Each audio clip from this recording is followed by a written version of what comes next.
नमस्कार दोस्तों, स्वागत है आपका हमारे एपीएस क्लासेस में। चैनल पर अगर आप नए हैं तो चैनल को सब्सक्राइब करना बिल्कुल ना भूलें। साथ ही शेयर, कमेंट और लाइक भी करें। बगल में एक घंटी का निशान आएगा, उसे अवश्य दबाएं जिससे कि हमारी अगली वीडियो सबसे पहले आप तक पहुंचे। चलिए दोस्तों, आगे बढ़ते हैं। आज हम पढ़ेंगे व्युत्पत्ति के अनुसार क्रियाभेद या व्युत्पत्ति के अनुसार या व्युत्पत्ति के आधार पर क्रियाभेद। ठीक है दोस्तों, चलिए पढ़ते हैं। क्रिया के 3 भेद होते हैं। ठीक है दोस्तों, क्रिया के कितने भेद होते हैं? 3। पहला है आपका मूल क्रिया, दूसरा है संयुक्त क्रिया, तीसरा है पूर्वकालिक क्रिया। तो चलो एक एक करके हम इसे समझ लेते हैं। सबसे पहले हम लेते हैं मूल क्रिया। देखिए, जो क्रियाएं शब्द से ना बनी हो, ठीक है, जो क्रियाएं शब्द से ना बनी हो उसे मूल क्रिया कहते हैं। ठीक है दोस्तों, जैसे कि आना, जाना, पीना, खाना आदि। ठीक है, और आपका हूँ, है, हैं, था, थी, थे भी मूल क्रियाओं के उदाहरण हैं। जबकि हैं ये सहायक क्रियाएं, लेकिन ये भी मूल क्रिया में ही गिने जाते हैं। ठीक है दोस्तों, तो मूल क्रिया समझ में आ गई आपके। चलिए आगे बढ़ते हैं। अब हम पढ़ेंगे संयुक्त क्रिया या यौगिक क्रिया। ठीक है दोस्तों, तो देखिए संयुक्त क्रिया या यौगिक क्रिया क्या होती है। मुख्य क्रिया के बाद दूसरी क्रिया मिलकर जो क्रिया बनाती है वह संयुक्त क्रिया या यौगिक क्रिया कहलाती है। ठीक है दोस्तों, देखिए मुख्य क्रिया जो होती है वो आपकी दूसरी क्रिया से मिलकर जो क्रिया बनाती है वो आपकी संयुक्त क्रिया या यौगिक क्रिया कहलाती है। ठीक है दोस्तों, और फिर इसके बाद और भी कुछ चीज़ें हैं, कुछ शर्तें हैं, इन्हें भी पढ़ लेते हैं हम। इसमें पहली मुख्य क्रिया, ठीक है दोस्तों, इसमें पहली मुख्य क्रिया और दूसरी रंजक क्रिया होती है। इसमें 2 क्रियाएं होती हैं। पहली क्रिया क्या होती है आपकी? पहली क्रिया तो आपकी मुख्य होती है, और दूसरी क्रिया क्या होती है? दूसरी क्रिया आपकी रंजक क्रिया होती है। संयुक्त क्रिया में रंजक क्रिया मुख्य क्रिया पर अपना रंग चढ़ा देती है। देखिए दोस्तों, फिर और दूसरी शर्त क्या होती है इनकी?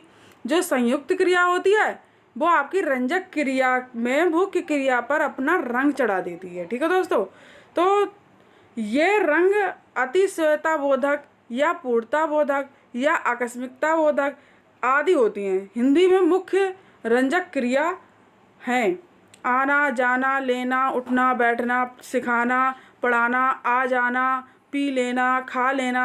ठीक है, और भी बहुत सारी हैं। या फिर हम इसको बहुत ही शॉर्ट में समझ सकते हैं कि जो क्रिया अन्य शब्दों अथवा प्रत्यय को जोड़कर बनाई जाती है उसे यौगिक क्रिया या संयुक्त क्रिया कहते हैं। ठीक है दोस्तों, देखिए जो क्रिया आपकी अन्य शब्दों को या प्रत्यय को जोड़कर बनाई जाती है, ठीक है, उसे क्या कहते हैं हम? यौगिक क्रिया या संयुक्त क्रिया कहते हैं। ठीक है दोस्तों, इनके उदाहरण होते हैं आ जाना, पी लेना, खा लेना। ठीक है, इस तरह के शब्द इसमें आते हैं। तो चलिए इन्हें हम देख लेते हैं। क्रिया के भेद, ठीक है, संयुक्त क्रिया या यौगिक क्रिया के भेद। संयुक्त क्रिया या अयुक्त या फिर आपकी यौगिक क्रिया के भेद जो होते हैं वो 11 होती हैं। ठीक है दोस्तों, कितने होते हैं? 11। कौन कौन से होते हैं? सबसे पहला है हमारा आरंभ बोधक। ठीक है दोस्तों, सबसे पहला हमारा क्या है? आरंभ बोधक। दूसरा है समाप्ति बोधक, तीसरा है अवकाश बोधक, चौथा है अनुमति बोधक, और 5वां है आपका नियतता बोधक। ठीक है, और नियतता बोधक के बाद है आपका आवश्यकता बोधक, फिर निश्चय बोधक, इच्छा बोधक, अभ्यास बोधक, शक्ति बोधक, और फिर है आपका पुनरुक्त संयुक्त क्रिया। ठीक है दोस्तों, ये 11 क्रियाएं हैं। आज हम इन्हें ही पढ़ेंगे। चलिए एक एक करके हम इन्हें पढ़ लेते हैं। सबसे पहले हम लेते हैं आरंभ बोधक। ठीक है दोस्तों, आरंभ बोधक क्या होता है? जिस संयुक्त क्रिया से क्रिया के आरंभ होने का बोध हो। ठीक है, जिस संयुक्त क्रिया से, संयुक्त क्रिया क्या है ये तो हमने समझ लिया। ठीक है, अब हमें यहाँ पर ये देखना है कि जहाँ पे संयुक्त क्रिया होगी, ठीक है, जहाँ पे आपकी संयुक्त क्रिया होगी, संयुक्त क्रिया से आरंभ होने का बोध होगा वहाँ पे। ठीक है, संयुक्त क्रिया भी होगी और वहाँ पे आरंभ होने का बोध भी होगा। तो वहाँ पर आपका क्या होगा? वहाँ पर आपकी आरंभ बोधक क्रिया होगी। तो जैसे हम उदाहरणों से समझ लेते हैं। वह पढ़ने लगा, तो हमें यहाँ पे समझ में आ रहा है कि यहाँ पे क्या है? पढ़ाई का आरंभ हो रही है। पानी बरसने लगा, तो यहाँ पे वर्षा की शुरुआत हो रही है।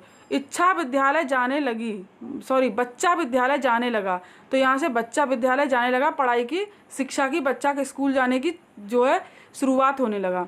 मुझे भूख लगाई, ठीक है, ऐसे ही सोहन खेलने लगा। ठीक है दोस्तों, तो आप समझ गए इसका सीधे सीधे अर्थ ये है कि जहाँ पे एक तो संयुक्त क्रिया होगी वो, दूसरा वहाँ पे आरंभ होने का बोध होगा। ठीक है दोस्तों, तो वहाँ पे आपकी आरंभ बोधक क्रिया होगी। चलिए आगे बढ़ते हैं, दूसरा टॉपिक लेते हैं हम, समाप्ति बोधक। समाप्ति बोधक क्या होती है?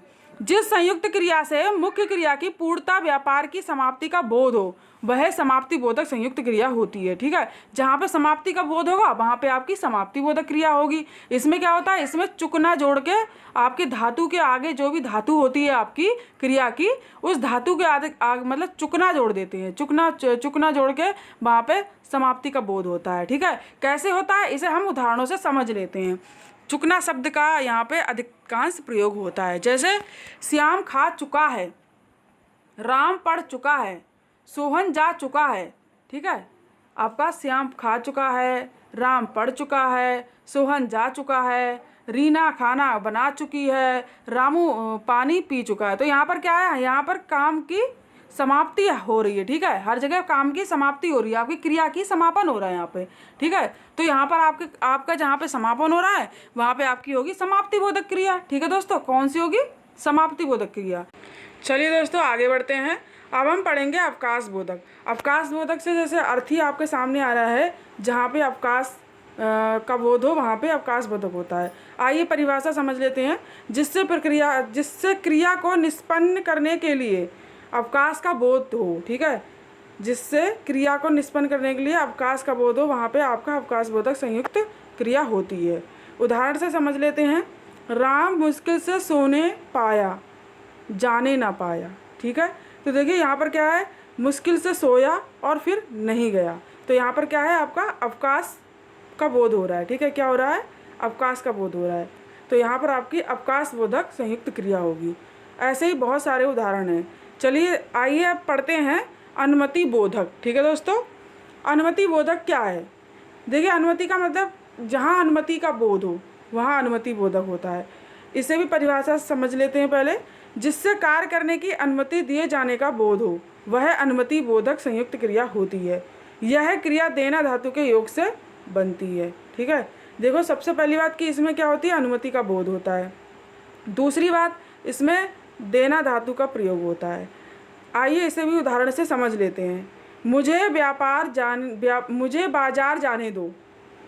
ठीक है, मुझे बाजार जाने दो, मुझे पढ़ने दो, मुझे खाने दो, मुझे बोलने दो, मुझे गाने दो, सब में देना धातु का प्रयोग हो रहा है। ठीक है दोस्तों, चलिए दोस्तों आगे बढ़ते हैं। अब हम पढ़ेंगे नित्यता बोधक। ठीक है, नित्यता बोधक संयुक्त क्रिया क्या होती है?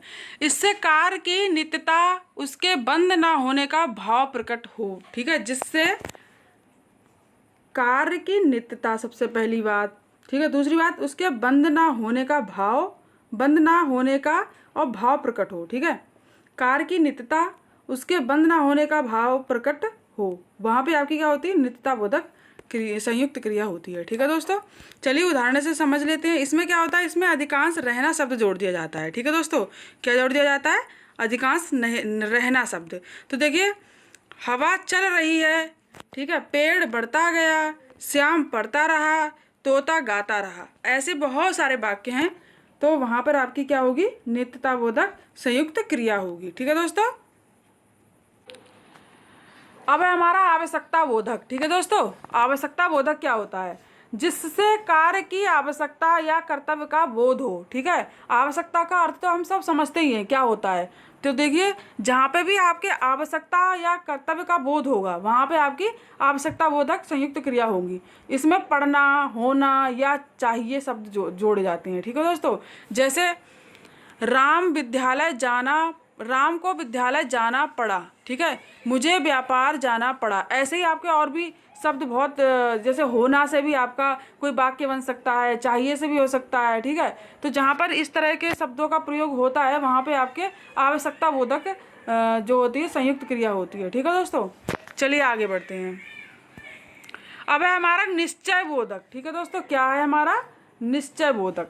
निश्चय बोधक क्या होता है, जिस संयुक्त क्रिया से मुख्य क्रिया के व्यापार की निश्चितता का बोध हो। ठीक है, उसे निश्चय बोधक संयुक्त क्रिया कहते हैं। ठीक है, जहाँ पर निश्चयता का बोध होगा वहाँ पे आपकी क्या होगी, निश्चय बोधक संयुक्त क्रिया होगी। कैसे होगी समझ लेते हैं। वह बीच में ही बोल उठा, ठीक है, राम ने कहा मैं जाऊंगा। तो देखिए यहाँ पे क्या है, यहाँ पे वह बीच में ही बोल उठा, उसे आवश्यकता हुई बोलने की, ठीक है, तो वो बीच में ही बोल उठा। राम ने कहा मैं जाऊंगा, तो यहाँ पर भी क्या है, राम का जाना आवश्यक है, तो राम वहाँ पे मतलब राम गया, क्योंकि राम का जाना आवश्यक है। यहाँ पे आवश्यकता जो है, इस वाक्य में आवश्यकता आपकी प्रकट हो रही है। चलिए आगे बढ़ते हैं। अब है हमारा इच्छा बोधक। इच्छा बोधक क्या होती है? इच्छा तो सभी जानते हैं कि इच्छा क्या होती है, हमारी इच्छाएं जो होती हैं, इससे क्रिया के करने की इच्छा प्रकट होती है, ठीक है, इससे क्रिया के करने की क्या होती है, इच्छा प्रकट होती है।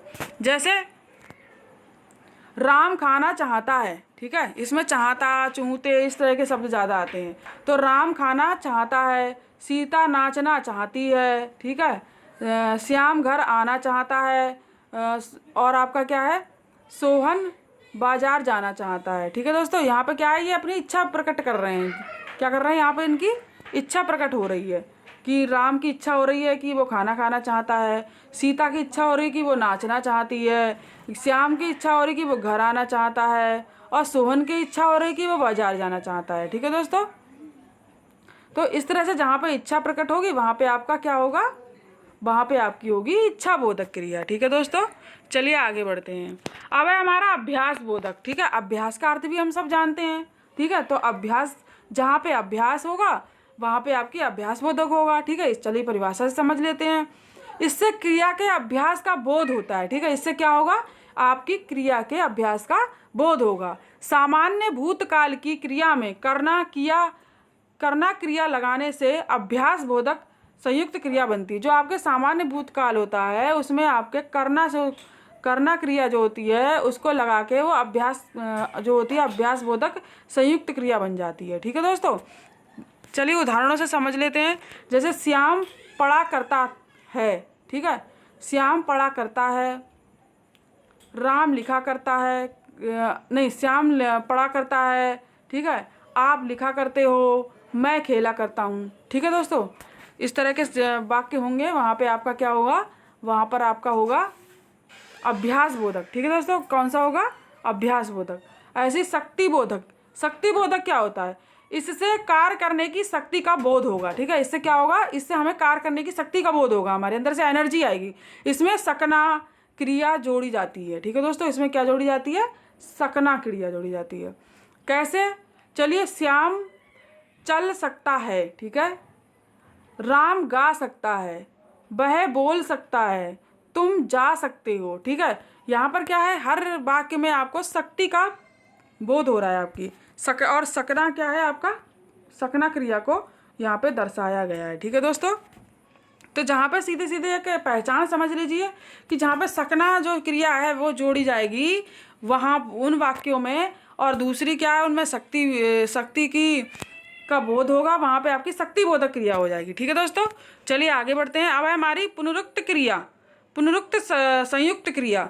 पुनरुक्त संयुक्त क्रिया क्या होती है, जब दो समानार्थक अथवा समान ध्वनि वाली क्रियाओं का संयोग होता है, ठीक है दोस्तों।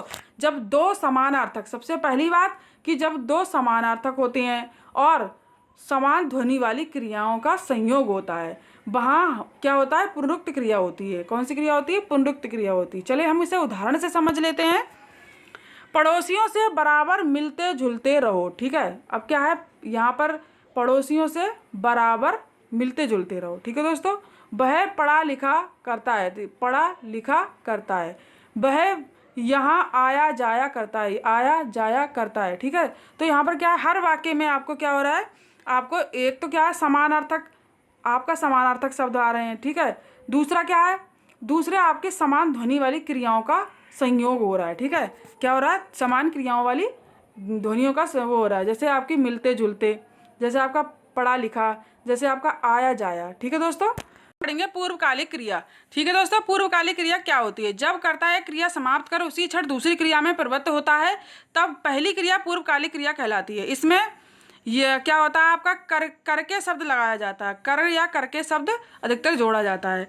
देखिए सबसे पहली बात ध्यान योग्य बात है जो आपकी, वो है सबसे पहली बात कि आपका कर्ता जो होता है वो आपकी पहली क्रिया को समाप्त करता है, ठीक है, और उसी क्षण दूसरी क्रिया में वो प्रवृत्त हो जाता है, यानी कि दूसरी क्रिया की शुरुआत कर देता है। पहली क्रिया को समाप्त करता है और दूसरी क्रिया की शुरुआत कर देता है। वहाँ आपकी जो पहली क्रिया होती है वो आपकी पूर्वकालिक क्रिया कहलाती है, ठीक है दोस्तों। तो उदाहरण से हम समझ लेते हैं, जैसे सुकन्या पढ़कर सोती है, ठीक है दोस्तों। तो यहाँ पर क्या है, यहाँ पर सुकन्या ने पहला काम किया आपके पढ़ने का और दूसरा काम किया सोने का।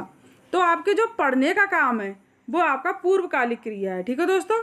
ऐसे ही माँ ने नहाकर पूजा की, ठीक है, तो इसमें माँ है, माँ ने सबसे पहला काम नहाने का किया और बाद में आपके पूजा करने का किया।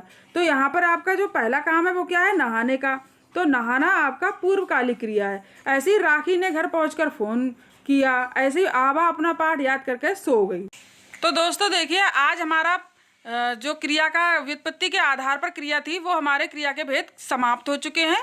कल पढ़ेंगे हम अन्य क्रियाओं के भेद और क्रिया की अवस्था, ठीक है दोस्तों। तो कल मिलते हैं हम पार्ट 3 के साथ। नमस्कार दोस्तों।